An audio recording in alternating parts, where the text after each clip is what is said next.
Hello and welcome back. Today is all about the girl on fire. Katniss Evergreen. Wait, no, that's not right. Ember, I believe, yes. Yes, I think it's Ember. Don't you worry about me, people. I'll get there pretty soon. Anyway, Ember, or Ember Prime, as you can see, is probably one of the most sought after frames in the game. Often considered to be an absolutely fantastic damage dealer. Everyone just likes pressing 4 and running through, particularly on those exterminate missions. Look at me, I did all the damage. Congratulations. However, she has this outstanding ability to completely suck at high levels. Is this my opinion?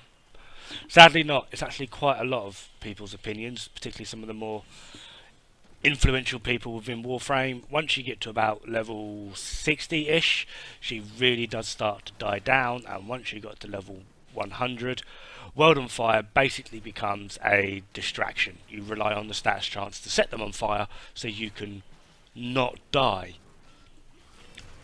which is somewhat disappointing. A frame that starts out so well and then just fades off into nothing. And if you really want to push it, you can go above level 100, but at this point you'll be relying on the augment mod Firequake, which I'm sorry is totally pointless because it skips out the status animation. So they fall over, they stand back up, regardless of the fact of whether they're on fire or not from the status effect.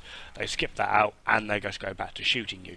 The status animation from being caught on fire is longer than it takes for them to fall over and stand back up. And for those of you that would argue, but max range Ember with Firequake is great CC. The Firequake explosions are singular. They happen one at a time. So that means once a second, one enemy is affected. The next second, another enemy. And this is prioritized by enemies nearest to Ember. And at max range, I believe it reaches about 37.4 meters, maybe 37.5. It's somewhere around there. It's below 40 meters. This is not good crowd control, people. Give me that Chaos Nyx any day. There was, however, another augment release for her that incorporates with her accelerant.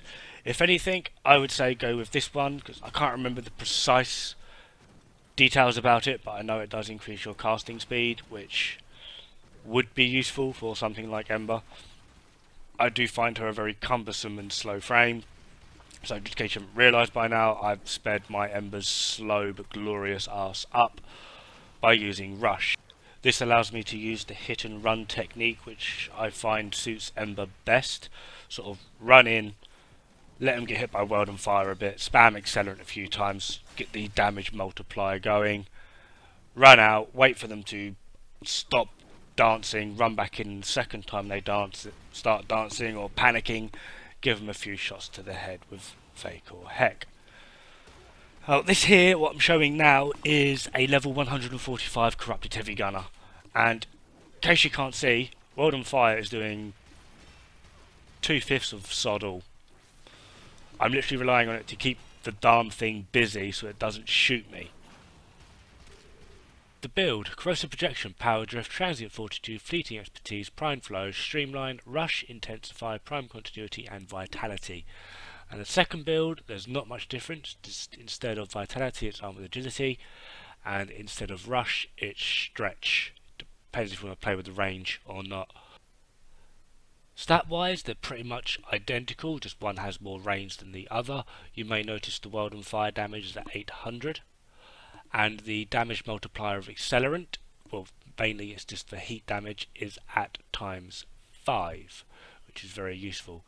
Now the other part of this, which I say is, I wouldn't say required, but I find it very helpful, is Vake or Heck.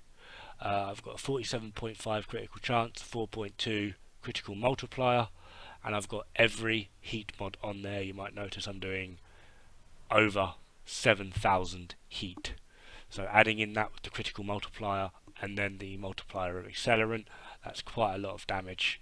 Got a pretty good status chance as well as World on Fire having a 70% status chance. In all, Ember just makes for a very good low level nuke everything frame. I wouldn't particularly take one onto high level missions. I'm never particularly thrilled to see one on some of the high level missions I do, but hey, that's just me. What do I know? Test her out, try for yourself, find what you like, really.